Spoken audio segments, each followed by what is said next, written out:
नमस्कार, news 18 India का number 1 show साजिश देख रहे हैं आप। मैं हूं आपके साथ मोनिका ठाकुर। शुरुआत इस वक्त की बहुत बड़ी खबर आपको बता दें। इजरायल से इस वक्त की सबसे बड़ी खबर आ रही है। गाजा में हुई छापेमारी में इजरायली सेना ने 3 बंधकों को गोली मार दी है। दावा यह किया जा रहा है, इजरायली सेना ने यह कबूल किया है कि गलती से 3 बंधकों की फायरिंग में मौत हो गई है। इजरायली सेना ने बयान भी जारी किया है कि हम अपनी गलती स्वीकार करते हैं। 3 बंधकों की मौत के बाद इजरायल की राजधानी तेल अवीव में लोगों ने प्रदर्शन किया है। इन लोगों की मांग है कि हमास के कब्जे में बचे बंधकों को जल्द से जल्द छुड़ाने के लिए प्रधानमंत्री बेंजामिन नेतन्याहू को एक्शन लेना चाहिए। तो प्रधानमंत्री नेतन्याहू की मुश्किल ये हो गई है कि उन्हें बंधकों को भी छुड़ाना है और युद्ध विराम भी नहीं करना है। इस बीच इजरायल हमास युद्ध को लेकर आलोचना झेल रहा अमेरिका डैमेज कंट्रोल में उतर आया है।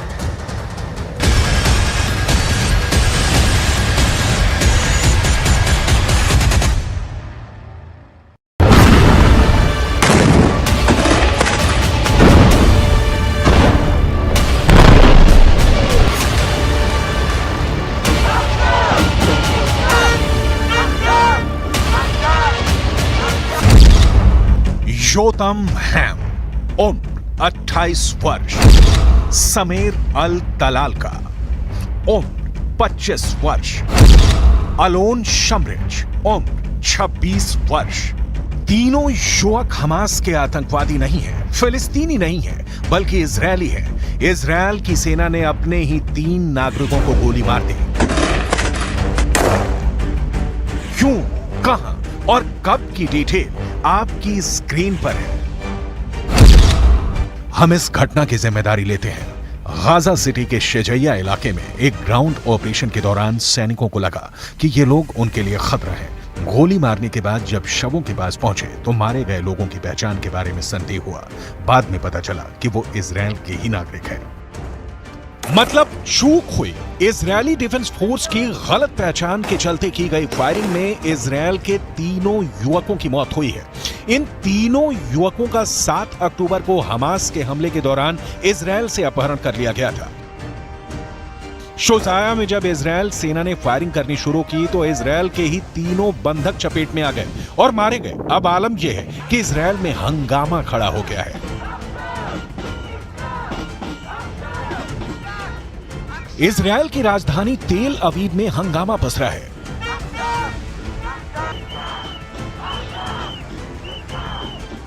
नाराज लोगों ने तेल अवीव में इजरायली सेना के हेडक्वार्टर्स के बाहर प्रदर्शन किया है। लोग हाथों में बंधकों की तस्वीर लिए और दिल में दर्द लिए अपनों को जल्दी से जल्दी छुड़ाने के लिए प्रदर्शन कर रहे हैं। क्यों? क्योंकि इजरायली डिफेंस फोर्स यानी आईडीएफ से हो गई है बड़ी चूक। इजरायली डिफेंस फोर्स जमीन पर गाजा को जला रहा है। इंच दर इंच हमास के लड़ाकों की तलाश कर रहा है। जो मिल गए उन्हें ठिकाने लगा रहा है।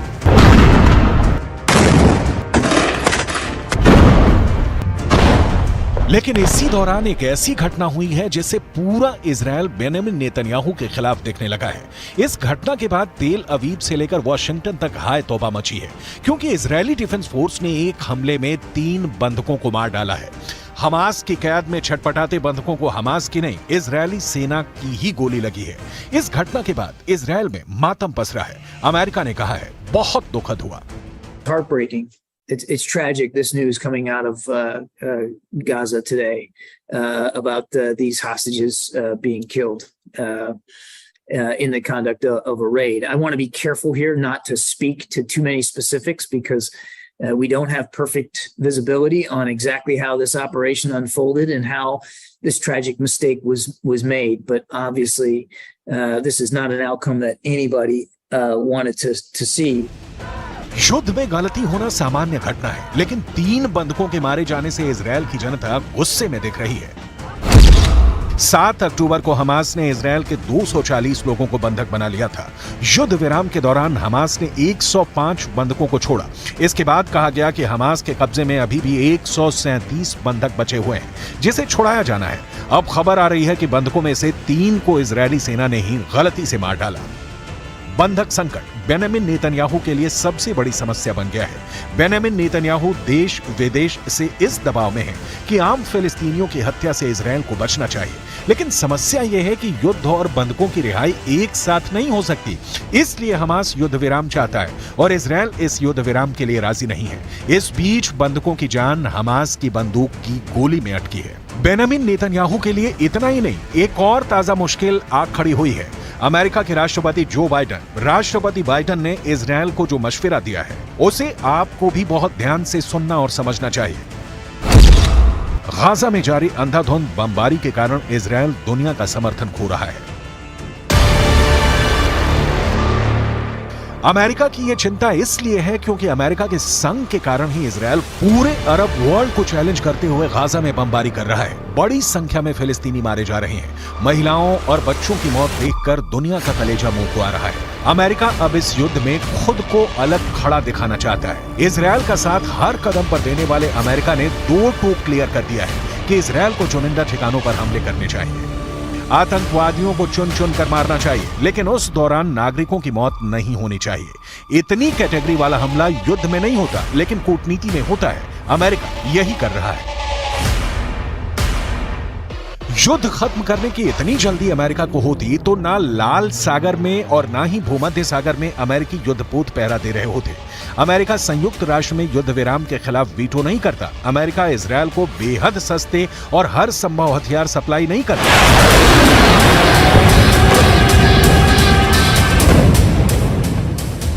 लिहाजा आम फिलिस्तीनियों की मौत पर बाइडेन के आंसू घड़ियाली हैं, जिनका जमीनी युद्ध से कोई सरोकार नहीं। अमेरिका कल भी इजरायल के साथ था, आज भी है और कल भी रहेगा, इसकी गारंटी है। क्यों? अमेरिका की क्या मजबूरी है? इसे विस्तार से आगे बताएंगे। अभी इजरायल के नागरिकों के एक और प्रदर्शन की तस्वीरें देखिए। इन लोगों की मांग है कि युद्ध विराम तत्काल लागू हो। We will only see peace when everybody has equal rights and freedom, and we can't have peace unless this happens. If one people have rights and the other people are oppressed, there won't be justice and there won't be peace. युद्ध शुरू होने के बाद से ही अब तक Israel के हमले में गाजा में कम से कम 18,700 फिलिस्तीनियों की मौत हुई है, जिसमें महिलाएं और बच्चे भी शामिल हैं। घायलों की संख्या 51,000 के करीब है। सिर्फ 24 घंटे में इजरायल ने हमास के 10 और लड़ाकों को मारने का दावा किया है। वहीं हमास के हमले में 1400 इजरायली मारे गए हैं। इजरायल के प्रधानमंत्री बेंजामिन नेतन्याहू को अमेरिका की नई सलाह सुनिए। I don't think that we can necessarily make some sort of broad judgment about the specific circumstances here and what that says about the ability for them to be more surgical and more precise. I would add that when they went into North Gaza, they went in with a much smaller footprint, and they were able to conduct smaller scale, smaller unit operations than what they had originally planned to do.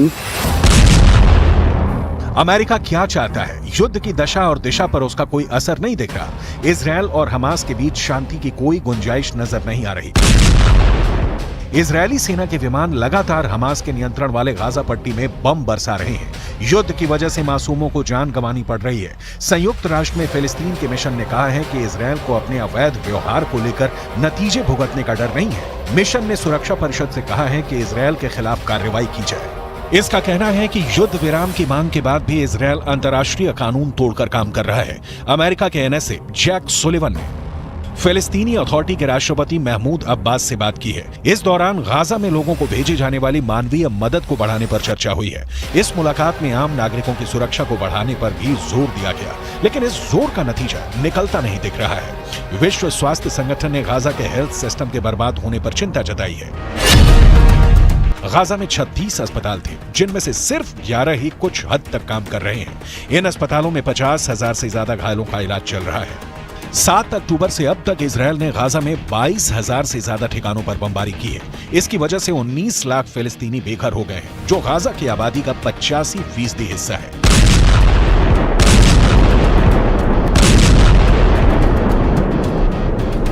बेघर हुए लोगों को सर्दी और बारिश जैसे बुरे हालातों का सामना करना पड़ रहा है। संयुक्त राष्ट्र से लेकर पूरे अरब वर्ल्ड में एक भी देश ऐसा नहीं निकला जो इजरायल को आम फिलिस्तीनियों की किलिंग से रोक सके।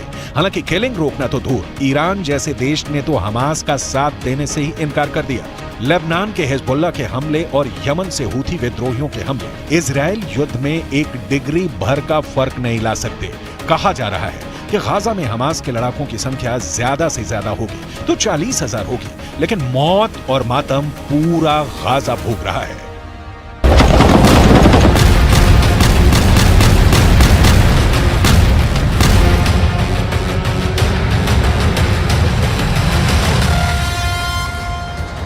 इस बीच ईरान से एक ब्रेकिंग न्यूज आई है। ये ऐसी खबर है जिसने इजरायल में तहलका मचा दिया है। ईरान ने अपने यहाँ इजरायल की खुफिया एजेंसी मोसाद के एक एजेंट को फांसी दे दी है।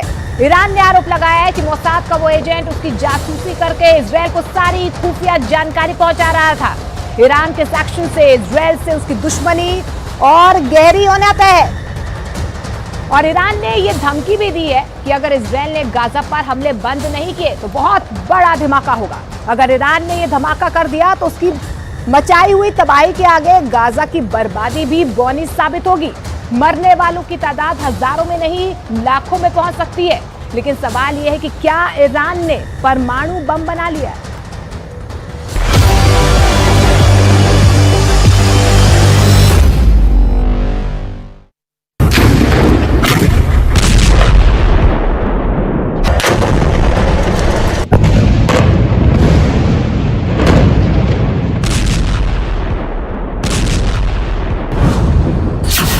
ये धमाके तो बहुत छोटे हैं, बड़ी फिल्म का छोटा सा ट्रेलर है। असली धमाका तो अब होने वाला है और धमाका करेगा ईरान।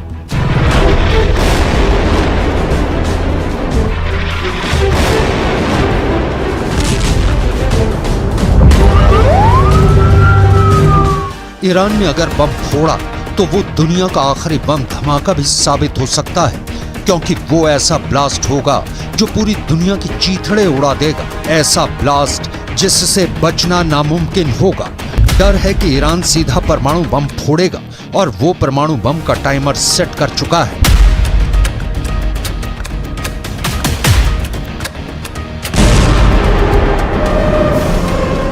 ईरान गुस्से में है, बहुत गुस्से में है। गुस्से में उसने अपने दोस्त चीन से फोन पर बात की और साफ साफ कह दिया है कि इजराइल ने गाजा में अब हद पार कर दी है। उसने ईरान के सब्र का बांध तोड़ दिया है, इसलिए अब बहुत बड़ा ब्लास्ट होगा।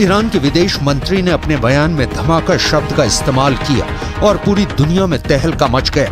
अमेरिका से लेकर ब्रिटेन और फ्रांस जैसे तमाम पश्चिमी देश खौफ से भर गए हैं। सब सोच में पड़े हैं कि ईरान किस धमाके की बात कर रहा है, आखिर उसके दिमाग में क्या साजिश चल रही है। डर जताया जा रहा है कि कहीं ईरान ने परमाणु बम तो नहीं बना लिया। ईरान करीब 2 दशक से चोरी छिपे परमाणु बम बना रहा है, मगर ये बात वो मानता नहीं।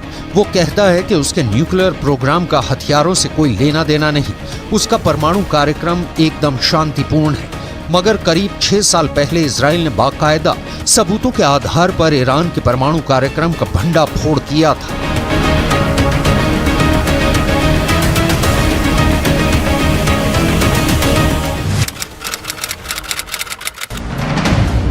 एक किताब में दावा किया गया है कि 2018 में इजराइल की खुफिया एजेंसी मोसाद के एजेंट चुपके से ईरान की राजधानी तेहरान के पास एक खुफिया ठिकाने में घुस गए थे।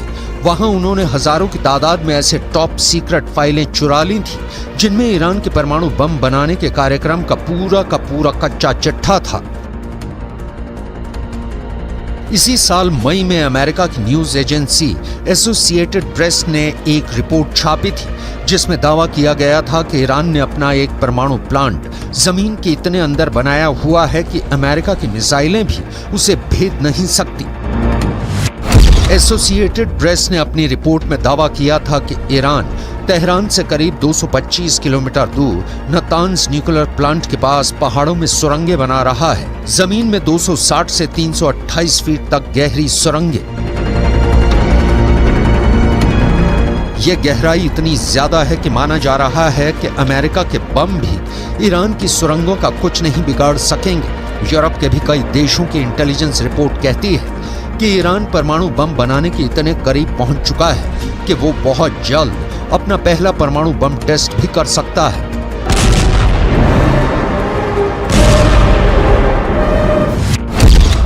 ईरान के परमाणु प्रोग्राम की जांच कर रही है संयुक्त राष्ट्र की न्यूक्लियर एजेंसी IAEA यानी इंटरनेशनल एटॉमिक एनर्जी एजेंसी का तो दावा है कि ईरान परमाणु बम बनाने के लिए इतना यूरेनियम जुटा चुका है कि महज 12 दिन में परमाणु बम बना डालेगा।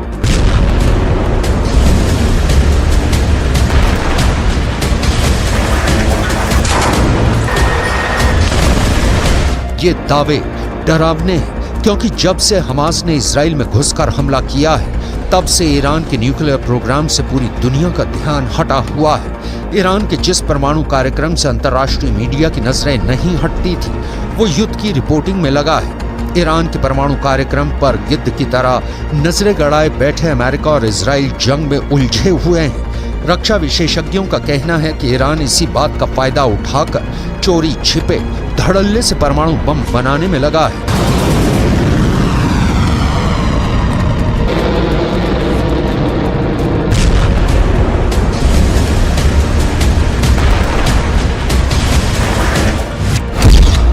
सवाल ये है कि क्या 7 अक्टूबर को हमास से इजराइल पर हमला करवाना ईरान की सोची समझी साजिश का हिस्सा था ताकि वो पश्चिमी देशों का ध्यान हमास में भटकाकर आराम से अपना परमाणु बम बना सके। क्या बीते 2 महीने से ईरान परमाणु युद्ध की प्लानिंग कर रहा है?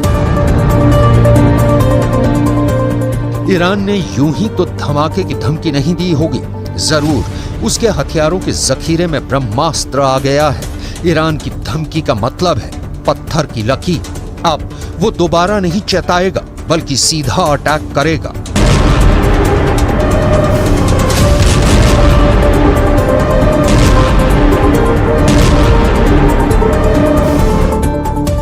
ईरान के विदेश मंत्री ने फोन पर चीन के विदेश मंत्री से ये भी कहा कि गाजा की जंग पूरे पश्चिम एशिया में फैल चुकी है। अभी तो बस लेबनान का हिजबुल्ला और यमन के हूथी विद्रोही हमास के साथ खड़े हैं। आगे चलकर कई और देश इस जंग में कूद जाएंगे। ऐसे में अगर इजराइल ने अब भी हथियार नहीं डाले तो फिर जंगों का ऐसा विस्फोट होगा जिसमें पूरा का पूरा पश्चिम एशिया तबाह हो जाएगा। फोन पर चीन के विदेश मंत्री ने ईरान के विदेश मंत्री को समझाया कि गाजा की जंग का सिर्फ एक ही समाधान है और वो ये है कि इजराइल के साथ फिलिस्तीन के लोगों को भी उनका देश दिलाया जाए। मगर ईरान इजराइल को खत्म करने की कसम खाए बैठा है। वो पहले ही 2 टूक कह चुका है कि पूरे फसाद की जड़ ही इजराइल है। इसलिए जब इजराइल नक्शे से मिटेगा तभी पूरी दुनिया में शांति आएगी।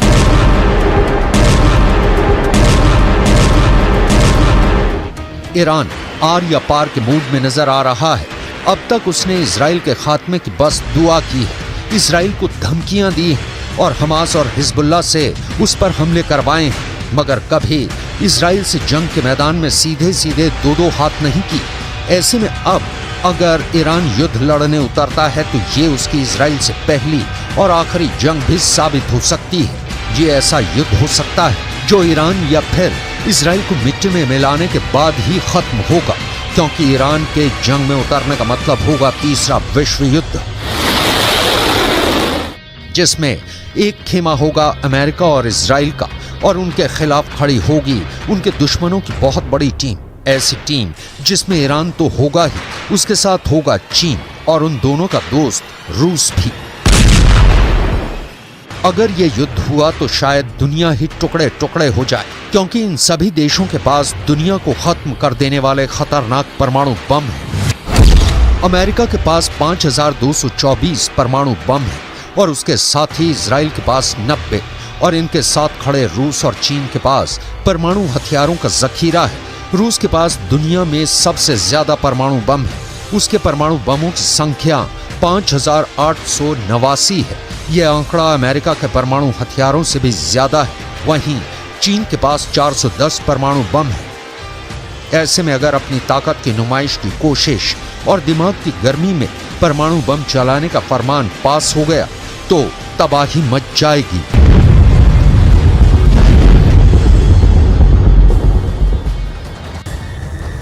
ईरान ने तो इजरायल को आखिरी धमकी दे डाली है। इस बीच तुर्की से इतनी बड़ी खबर सामने आई है कि इजरायल के पैरों तले जमीन खिसकने वाली है। खबर है कि 7 अक्टूबर को जब इजरायल पर अब तक का सबसे बड़ा आतंकी हमला हुआ था, उस दिन हमास का चीफ इस्माइल हानिया तुर्की में ही था।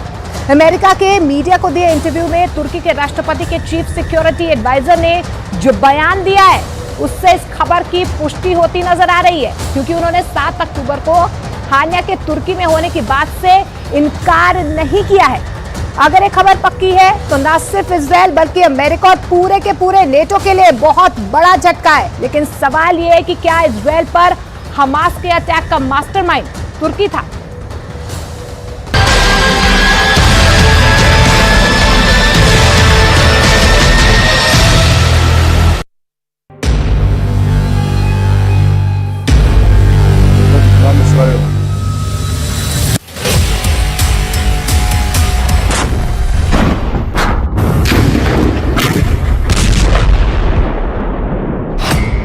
क्या 7 अक्टूबर को कतर नहीं तुर्की में बैठा था हमास का चीफ इस्माइल हानिया?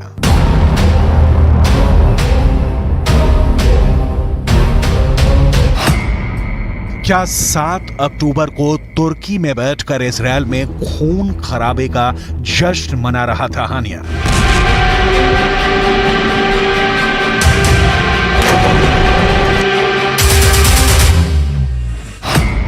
क्या तुर्की की जमीन से रची गई थी इजरायल पर हमास के हमले की साजिश?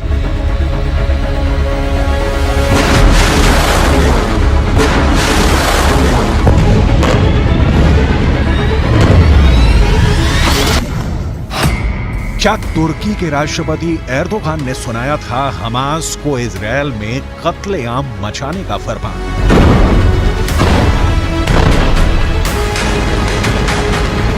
इन सवालों ने अमेरिका से लेकर ब्रिटेन, फ्रांस और जर्मनी समेत दुनिया के 31 देशों को हिला दिया है।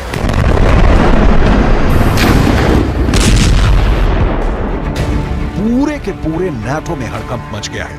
तुर्की ने एक बार फिर नाटो देशों का ब्लड प्रेशर बढ़ा दिया है। नाटो को तुर्की वो विभीषण बनता दिखाई दे रहा है जो उनके 74 साल पुराने सैन्य गठबंधन की कब्र खोद सकता है।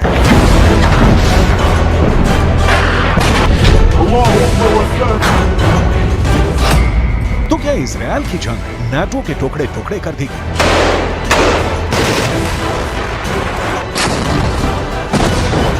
जिस नाटो की बुनियाद करीब 2 साल से जारी यूक्रेन के युद्ध में नहीं हिली, उसके वजूद पर महज 2 महीने पहले शुरू हुई गाजा की लड़ाई ने तलवार लटका दी है और नाटो का सबसे बड़ा दुश्मन बनकर खड़ा हो गया है खुद नाटो का सदस्य तुर्की।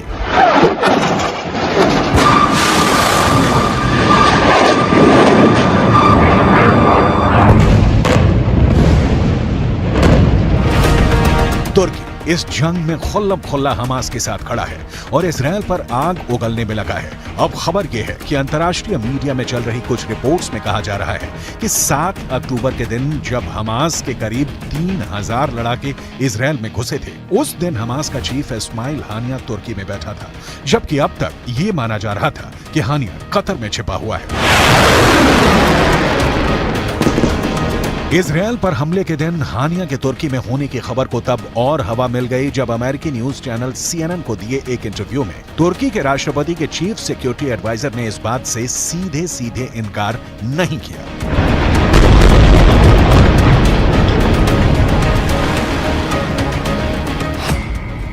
उन्होंने इंटरव्यू में कहा कि वो नहीं जानते कि 7 अक्टूबर को हानिया कहाँ था। हो सकता है वो तुर्की में हो। मुद्दा ये नहीं है कि हमास के नेता किस वक्त कहां हैं। मुद्दा यह है कि हम इस जंग को कैसे रोकें। तुर्की के राष्ट्रपति के चीफ सिक्योरिटी एडवाइजर के इस बयान ने अमेरिका और नाटो के ज़हन में तुर्की के खिलाफ काफी वक्त से पैदा शक को पुख्ता कर दिया, क्योंकि हमास के नेता बेधड़क बिना किसी रोक टोक के तुर्की में जब चाहे आ सकते हैं, जब चाहे वहां से जा सकते हैं। तुर्की में उनके स्थायी ठिकाने हैं और खुद तुर्की के राष्ट्रपति के हमास के नेताओं के साथ निजी रिश्ते हैं। अभी जुलाई में ही इस्माइल हानिया इस्तांबुल में तुर्की के राष्ट्रपति से भी मिला था। इसीलिए कुछ दिन पहले खबर आई थी कि इजरायल की खुफिया एजेंसी मोसाद और सुरक्षा एजेंसी शिन बेत हमास के नेताओं को मौत के घाट उतारने की प्लानिंग में है, फिर चाहे वो दुनिया के किसी भी कोने में क्यों न छिपे। इस पर तुर्की के राष्ट्रपति ने इजरायल को सीधी धमकी दे दी थी कि अगर तुर्की की जमीन पर हमास के नेताओं को एक खरोच भी आई तो इजरायल को एक बहुत बड़ी कीमत चुकानी पड़ेगी। तुर्की वैसे है तो नाटो का सदस्य, लेकिन नाटो के बाकी देशों से उसकी कुछ खास नहीं पड़ती है। यहां तक कि नाटो की अगुवाई करने वाले अमेरिका तक को आंख दिखाता है और उनकी बात नहीं मानता है। यहां तक कि जर्मनी से भी तुर्की के अच्छे रिश्ते नहीं है और ग्रीस से तो उसकी जंग होते होते बची है।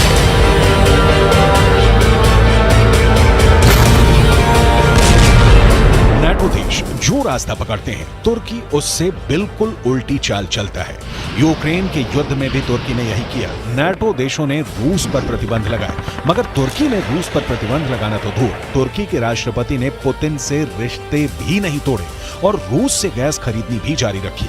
अब गाजा की जंग में भी तुर्की का स्टैंड नाटो के स्टैंड से बिल्कुल अलग है।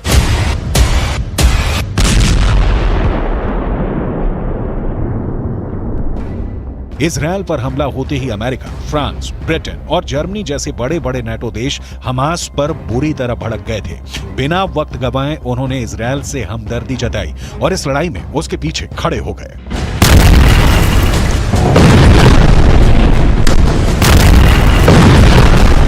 हमले के चंद दिन के अंदर अमेरिका के बाइडेन, फ्रांस के इमैनुअल मैक्रोन, ब्रिटेन के ऋषि सुनक और जर्मनी के ओलाफ शॉल्ज इजरायल का साथ देने, उसका हौसला बढ़ाने के लिए सीधा इजरायल पहुंचे और हमास को मिट्टी में मिलाने की कसम खा ली। मगर तुर्की के राष्ट्रपति रेजेप ताइप एर्दोआन ने तो इजरायल को ही आतंकी देश बता दिया है। वो इजरायल पर तमतमाए हुए हैं। इजरायल के प्रधानमंत्री बेंजामिन नेतन्याहू को गाजा का कसाई बुला रहे हैं। एर्दोआन तो यहां तक कह चुके हैं कि नेतन्याहू ने गाजा में जिस बेरहमी से मासूम लोगों को मौत के घाट उतारा है, उसके लिए इंटरनेशनल क्रिमिनल कोर्ट में उन पर युद्ध अपराध का मुकदमा चलेगा।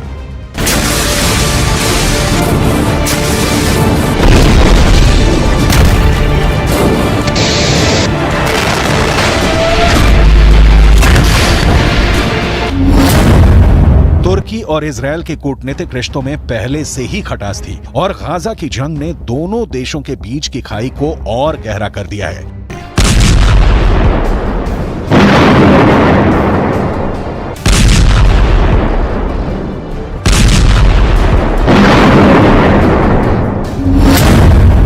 अमेरिका ने हमास को आतंकी संगठन घोषित किया हुआ है, मगर हमास तुर्की का दोस्त है। दोनों के रिश्ते बरसों पुराने हैं। तुर्की में मुस्लिम आबादी बहुसंख्यक है और फिलिस्तीन भी अरब मुस्लिम है और खुद तुर्की के राष्ट्रपति एर्दोआन तो फिलिस्तीन के कट्टर समर्थक रहे हैं। उन्होंने हमेशा फिलिस्तीन की अलग देश की मांग का समर्थन किया है।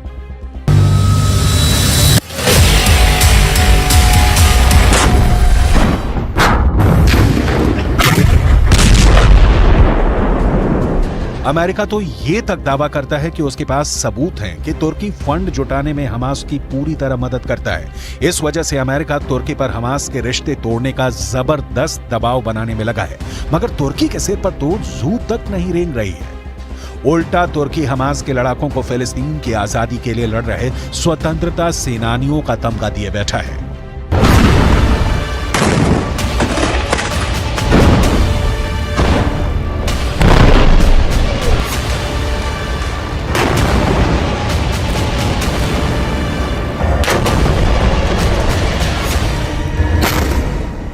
तुर्की कहता है कि वह हमास के नेताओं से इसलिए बातचीत करता है क्योंकि वह जंग रुकवाना चाहता है और शांति चाहता है। यहां तक कि जब अमेरिका के राष्ट्रपति बाइडेन और एर्दोआन की फोन पे बात हुई तो एर्दोआन ने उन पर ही गाजा की जंग रुकवाने का दबाव डाल दिया।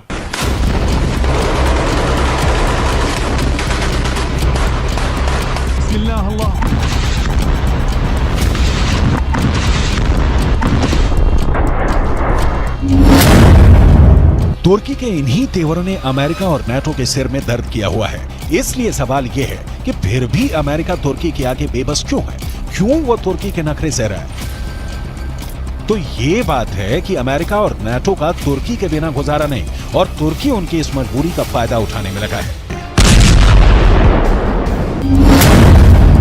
दुनिया के नक्शे पर तुर्की की लोकेशन उसकी बहुत बड़ी ताकत है। तुर्की नाटो देशों के दक्षिण पूर्वी बॉर्डर पर है, यानी यूरोप के आगे पश्चिम एशिया और भूमध्य सागर तक नाटो और अमेरिका की पहुंच बनाने के लिए तुर्की अहम जरिया है। तुर्की नाटो के लिए काला सागर में घुसने का भी रास्ता है और रूस को घेरने के लिए काला सागर बेहद जरूरी है।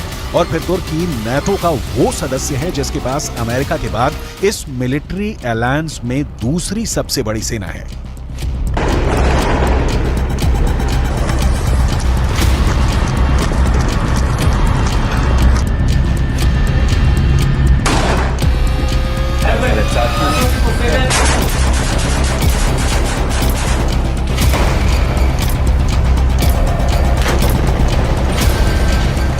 और तो तुर्की नाटो के लिए जमीन पर और समंदर में भी अड्डे मुहैया करा सकता है। ऐसे में नाटो और अमेरिका तुर्की जैसे देश को खोने का खतरा नहीं उठा सकते, क्योंकि उनके रूस और चीन जैसे सबसे बड़े दुश्मन तुर्की को अपने खेमे में लेने के लिए तैयार खड़े हैं।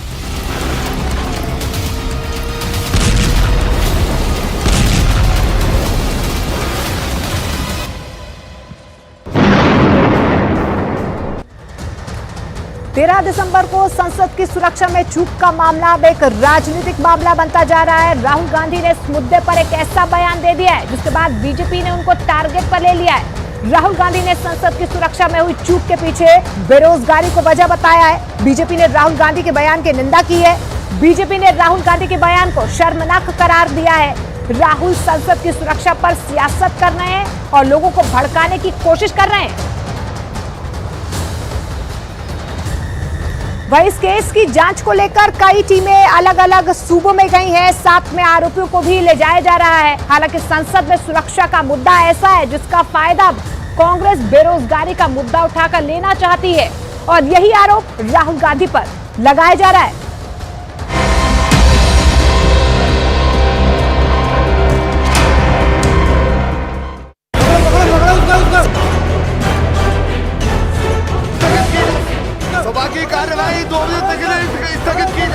अनुसंधान अपनी जगह पे लॉजिकल एंड तक जाएगी, किसी भी दोषी को छोड़ा नहीं जाएगा। जले हुए मोबाइलों में है संसद कांड का पूरा राज। आखिर ललित झा के पीछे असली चेहरा कौन है? क्या इस असल चेहरे का राज भी जले हुए मोबाइल में ही है? आखिर नीलम, अमोल, मनोरंजन और सागर को संसद के अंदर जाकर हंगामा खड़ा करने और संसद का सुरक्षा चक्र तोड़ने के लिए किसने प्रेरित किया? क्या इसकी भी पूरी जानकारी जले हुए मोबाइलों में ही है? अगर कई महीनों से संसद के अंदर उपद्रव करने की यह साजिश रची जा रही थी, तो इसका मतलब साफ है कि इन सभी मोहरों के पीछे कोई ना कोई बड़ा चेहरा जरूर है, क्योंकि संसद के अंदर घुसकर स्मोक स्प्रे का इस्तेमाल कर पूरे देश को हैरान करने की इतनी बड़ी साजिश किसी संगठन के आम कार्यकर्ता के बस की बात नहीं है। एक तरफ जहां दिल्ली पुलिस गिरफ्तार आरोपियों से सच उगलवाने में लगी है, तो वहीं इस मामले के मास्टरमाइंड ललित की पूरी कुंडली भी खंगाली जा रही है। यही नहीं, इस मामले पर अब जमकर राजनीति भी शुरू हो गई है। राहुल गांधी और बीजेपी के बीच अब ये मुद्दा सिर्फ संसद की सुरक्षा में चूक या शांति व्यवस्था को भंग करने या अशांति पैदा करने का ही नहीं है। ये सिर्फ संसद में उपद्रव का मुद्दा नहीं है। अब राहुल गांधी इसे एक राजनीतिक मुद्दा बनाने की कोशिश कर रहे हैं। और अब ये सवाल उठना भी लाजमी है कि क्या इस राजनीतिक मुद्दे को कांग्रेस पार्टी भविष्य में इस्तेमाल करना चाहती है? आखिर क्या है राहुल गांधी का वो बयान जिस पर बीजेपी का विरोध शुरू हो गया है? बीजेपी की तरफ से राहुल गांधी पर क्या पलटवार किया गया है? ये सारे बयान आपको सिलसिलेवार आगे दिखाने वाले हैं, लेकिन सबसे पहले बात करेंगे महेश की, क्योंकि पूरे मामले में सबसे ताजा गिरफ्तारी महेश की ही है। कौन है ये महेश और क्यों इसकी गिरफ्तारी को बहुत ज्यादा अहम माना जा रहा है, इस पर पहले बात करेंगे। महेश की लोकेशन राजस्थान के नागौर में पाई गई थी और इस संसद कांड में महेश का रोल संसद कांड को अंजाम देने वाले सभी उपद्रवियों के लिए रहने का इंतजाम करना था। इतना ही नहीं, महेश वही शख्स है जिसने इस पूरे मामले के मास्टरमाइंड कहे जा रहे ललित झा के साथ मिलकर संसद कांड आरोपियों के मोबाइल भी नष्ट कर दिए हैं। मामले को आगे विस्तार से समझने के लिए एक बार फिर पूरी घटना को समझना पड़ेगा। दरअसल 13 दिसंबर को सागर और मनोरंजन नाम के 2 आरोपी संसद के अंदर घुस गए थे और संसद में दर्शक दीर्घा से लोकसभा सांसदों के फ्लोर की तरफ कूदकर सीटों पर चढ़ गए थे। उसी वक्त संसद के बाहर भी स्मोक स्प्रे छोड़ा जा रहा था। यानी उस वक्त 13 दिसंबर को 2 लोग संसद के अंदर उपद्रव मचा रहे थे, सागर और मनोरंजन, और 3 लोग संसद के बाहर मौजूद थे, नीलम, अमोल शिंदे और ललित झा। अब बड़ी बात यह है कि बेहद शातिर ललित झा मौके से फरार हो गया था और वो सागर, मनोरंजन, नीलम और अमोल शिंदे के मोबाइल लेकर फरार हुआ था। पूछताछ से पता चला है कि ललित झा ने इन चारों ही मोबाइलों को राजस्थान ले जाकर जला दिया है।